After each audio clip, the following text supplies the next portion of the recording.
dolar. Setiap tahun saya dapatkan sekitar uang masuk setiap bulan 2.000 dolar. 30 juta setiap bulan. Hai guys, jumpa lagi. Kali ini kita akan membahas bahasa Indonesia dan bahasa Melayu Malaysia. Seringnya Malaysia mengundang penutur asing bahasa Indonesia untuk ikut lomba pidato bahasa Melayu sebetulnya justru menunjukkan bahasa Indonesia lebih bernilai ekonomi dan lebih superior dibanding bahasa Malaysia. Apalagi banyak penutur asing bahasa Indonesia itu yang kemudian jadi juara dan mendapat hadiah. Itu artinya menguasai bahasa Indonesia amat menguntungkan atau memiliki nilai ekonomi yang tinggi. Tak sedikit pula penutur asing bahasa Indonesia yang akhirnya bekerja di Indonesia untuk negara mereka. Kisah wanita dari Australia berikut ini menggambarkan betapa bahasa Indonesia amat bernilai. Yuk kita simak videonya ya. Yang cukup bersemangat untuk membuka gelanggang. Kategorinya antarabangsa dari Australia, Emma Cecilia Roberts. Tahun ini, Malaysia sebagai Ketua Perhimpunan Negara-Negara Asia Tenggara atau ASEAN, komited untuk menggabungkan semua negara dalam wilayah ini menjadi satu komuniti. Komuniti tersebut dirancang untuk muncul dalam 3 tiang, yaitu komuniti ekonomi, komuniti politik keselamatan, serta komuniti sosial budaya. Namun, apa sebetulnya yang dimaksudkan dengan komuniti ASEAN ini? Mereka yang menyertai komuniti ASEAN seharusnya bukan hanya dari kalangan pegawai kerajaan, direktur perusahaan, dan orang yang berpendidikan sahaja, tetapi harus juga termasuk petani, nelayan, dan penjual di pasar, supaya mereka semua merasakan diri daripada komuniti ini. Komuniti ASEAN yang berpusat rakyat akan memberikan tumpuan kepada orang besar maupun orang kecil dalam wilayah ini.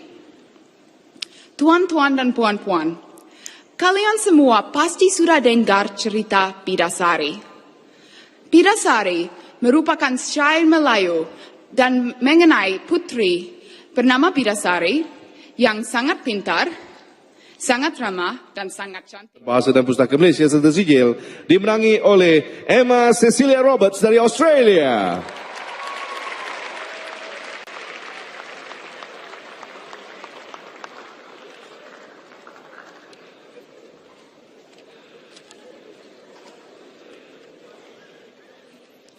Tahniah kita ucapkan kepada semua pemenang-pemenang bagi kategori antarabangsa.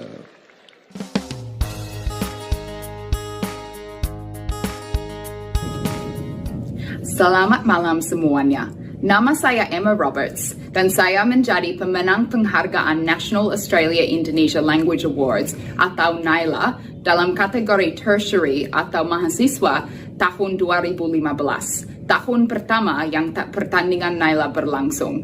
Sekarang saya menjadi konsul di kantor Konsulat Jenderal Australia di Makassar. Kantor saya mengelola hubungan Australia dengan Indonesia bagian timur. Sebagai alumni dari pertandingan NAILA, saya sangat mengapresiasi pentingnya inisiatif seperti NAILA untuk meningkatkan pengetahuan mengenai Indonesia di Australia serta membangun hubungan antar masyarakat para kedua negara dan mempererat hubungan antara Australia dan Indonesia di tingkat bilateral. Saya senang sekali untuk melihat banyaknya pemuda Australia yang terlibat dalam pertandingan NAILA tahun ini. Saya kagum untuk mendengar lancarnya kalian semua berbahasa Indonesia, walaupun ada beberapa peserta yang sangat muda. Kalian semua juga sangat kreatif untuk menggambarkan tema NAILA tahun ini yang berpergian, walaupun kemungkinan kita untuk pergi kemana-mana tahun ini cukup terbatas oleh wabah COVID-19. Saya mengucapkan selamat dan semangat kepada pemenang serta peserta NAILA tahun ini dari semua kategori. Saya menantikan untuk melihat kontribusi yang akan kalian semua memberikan sebagai pemimpinan dalam hubungan Australia dan Indonesia pada masa depan. Terima kasih. Begitulah guys kisah Emma Robert yang pernah belajar bahasa Indonesia di Salatiga, Jawa Tengah. Ada juga kisah yang lain yakni seorang warga asing yang mampu memanfaatkan pembelajaran bahasa Indonesia untuk menghasilkan uang. Ia membuat aplikasi web bernama Indonesia Online. Dengan aplikasi ini, siapapun bisa belajar bahasa Indonesia dengan cara mudah lewat online. Karena aplikasi ini berbayar, maka pemiliknya mendapat keuntungan yang lumayan. Yuk kita simak kisahnya ya. Biasanya saya pilih media yang bahasa Indonesianya dapat diandalkan seperti misalnya Kompas, Tempo, dan sebagainya, media nasional. Tetapi saya juga banyak menggunakan dari YouTube video. Dari teks yang saya cari itu ada yang berkaitan dengan politik, ada yang berkaitan dengan budaya, ada yang berkaitan dengan kehidupan sehari-hari. Pokoknya segala macam topik ada. Ini bisa melihat beberapa topik. Jadi ini misalnya bermain kayak di tepi Danau Toba, menonton wayang kulit. Ini mengenai taman pantai Berkas di Bengkulu. Ini diputus pacar gara-gara golput. Itu juga teks yang menarik. Ini mengenai polisi, kartun. Jadi ini kartun dari Masdi Sunardi. Dan tentu saja untuk menggunakan kartun itu, saya harus mendapatkan izinnya dulu. Manfaatnya itu sebenarnya banyak. Jadi lebih banyak waktu berinteraksi dengan siswa di kelas. Karena latihan-latihan yang seperti itu tadi, mereka bisa melakukan di rumah. Mereka bisa melakukan sebelum mereka datang ke kelas. Jadi untuk apa kita melakukannya di kelas? Waktu di kelas lebih efisien dapat dipakai untuk kegiatan yang lain. Yang saya lihat juga, itu mereka mahasiswa itu lebih santai. Kalau belajar di universitas sekarang kadang-kadang itu bisa membuat mahasiswa stres. Tetapi kalau ada program yang santai seperti Indonesian Online, mereka malahan tidak mengalami stres. Mereka malahan senang belajar. Kemudian yang ketiga, manfaat kepada kita sebagai dosen, kita tidak lagi perlu membuat ulangan atau ujian secara manual. Kita bisa mengandalkan internetnya. Dan kita bisa menggunakannya sekali lagi di kemudian hari. Untuk misalnya website hosting, untuk membeli plugin yang LearnDash itu harus dibayar. Jadi seluruhnya itu per bulan biayanya sekitar katakanlah $400, 6 juta. 6 juta itu biaya setiap bulan.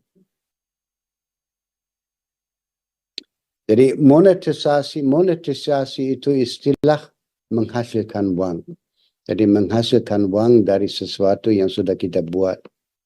Nah itu di WordPress itu relatif mudah. Jadi saya ada beberapa pembayarannya, cara pembayarannya. Jadi mahasiswa bisa mengakses The Indonesian Way untuk tingkat pemula. Itu 113 pelajaran. Mereka bisa membelinya. Kalau mereka membelinya, harganya $90. Setiap tahun, saya dapatkan sekitar uang masuk setiap bulan $2.000. 30 juta. Setiap bulan. Tentu saja setiap bulan saya harus mengeluarkan katakanlah 6 juta.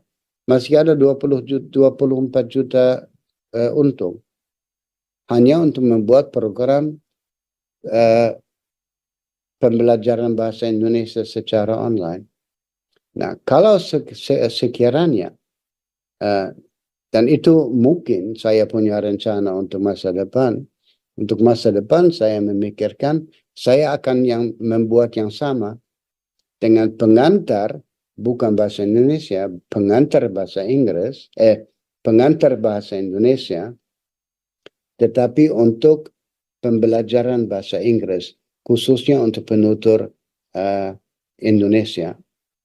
Nah, kalau tentu saja harganya harus lebih murah, tetapi jumlah orang yang akan membelinya itu jauh lebih banyak, akan jauh lebih laris daripada program bahasa Indonesia.